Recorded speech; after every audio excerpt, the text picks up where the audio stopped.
hello to Paul. Good news. Hey, Paul. Hi. Hello, That's Paul. Audrey. Hi, Tim. Hi, how are you both? Doing well. Wonderful. Thank you. All right, great. All right, we'll get right to it. I know you have a busy schedule, and I love the importance of the work that you do. Well, thank Thank you. you. Hi, this is Paul Slackers, Good News Planet. I'm speaking to Audrey Boone Tillman. Hi, Audrey. How are you? I'm fine, Paul. How are you? Good. Ladies first, and you're with AFLAC, Yes. and you're Executive Vice President of AFLAC, and we have Tim Erbleek. Hi, Tim. How you doing? I'm doing wonderful. Good. I hope I said your last name. Pretty close. And Tim, you started, and you're the CEO of, and I hope I say this right, Ethisphere? Yeah, it's Ethisphere. Okay, and we're going to discuss the 2015 list of the world's most ethical companies and the importance, okay? So this is, I will have to say for good news, this is the heart of our company. We've been supporting companies that do good and are sustainable and are social responsible for 16 years. That's great. So thank you very much for coming out and doing the work that you do. You're renowned in it. So tell us a little bit about your organization, Tim. Sure. Our motto is something I think you'll appreciate. It's good, smart, business, profit. And we started about 10 years ago with the notion that there were lots of rules around what happens when a company does something wrong, right? You get fined, you get sanctioned, of course your stock plummets, you pay lots of legal fees and so on and so forth. But we didn't feel there was really a third-party objective standard around what does really good corporate behavior look like. So we have, I think, a world-class methodology committee. It's some of the brightest minds around the globe. You can go to our website, ethisphere.com. It's all fully transparent. And then from that, what we do is we measure and rate corporate behavior. And out of that, we're able to devise our list, which we release on March 9th. Right, today's the day, and you have an event here in New York, and a wonderful global ethics summit with some of the leaders in the industry. I'm very excited about what you're up to. And Audrey, you should be excited because AFLAC has won, I believe, 9 times, and you act like a duck. Yeah, we are very excited. It's quite an honor to be on the list, and even more so to have been on the list since the inception of the list for the last 9 years. And I just, more than anything, it's a great validation for us as a corporation that the way we do business and how we define ethics and integrity is validated by an institution like the Ethisphere Institute. Aha. And so why does your CEO, Daniel Amos, say you act like a duck?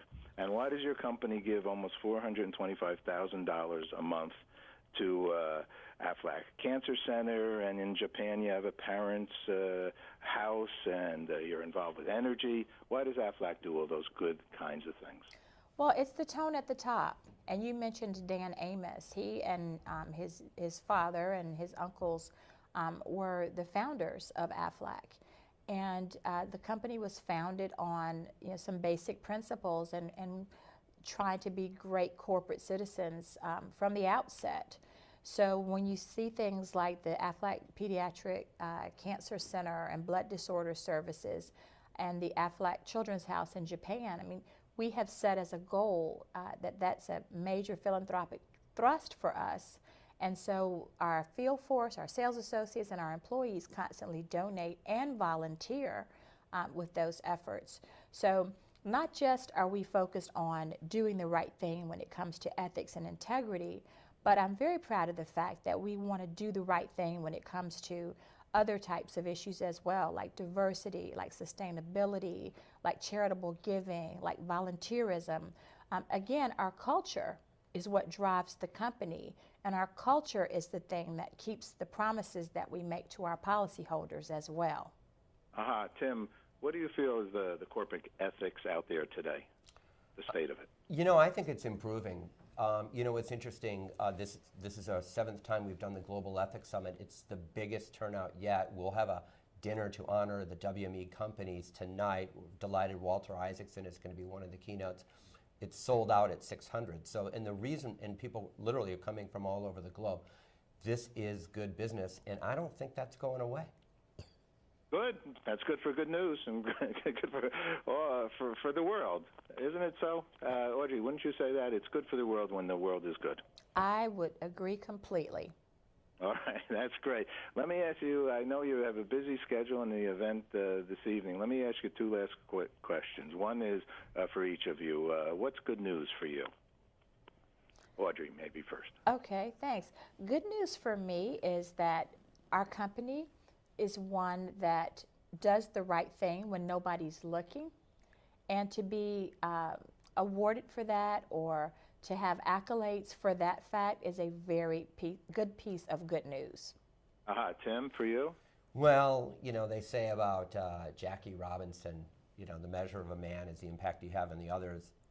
Among the 132 companies on the list, I think they employ more than 5 million people. They have a market cap of more than 8 trillion, and they have revenue of more than 4 trillion. So those are some pretty significant numbers. And I think the more that those companies get behind good business as a foundational business practice, to your point, I think it just helps the world. And last question, Tim, we're very involved with achieving world peace. Tim, what is peace for you? Well, it's interesting. I just spoke at an event in London, and there were folks from 105 countries there, and they wanted to know what Ethisphere was going to do about bribery and so on and so forth. And there is no one global rule of law, but there are global companies who act in the right way, and I think they'll have as much as an impact on anything on peace. Okay. And Audrey, for you, what's peace for you? I think Tim gave a great answer. I'm just going to dovetail on him. There's nothing wrong with a good ditto, Mark. There you go. You two are wonderful, and I love what you're doing. Well, thank you. Thank you very much for taking some time to speak with us. Thank Yeah, you our very pleasure. much. Have a great day, Paul. Can I ask you one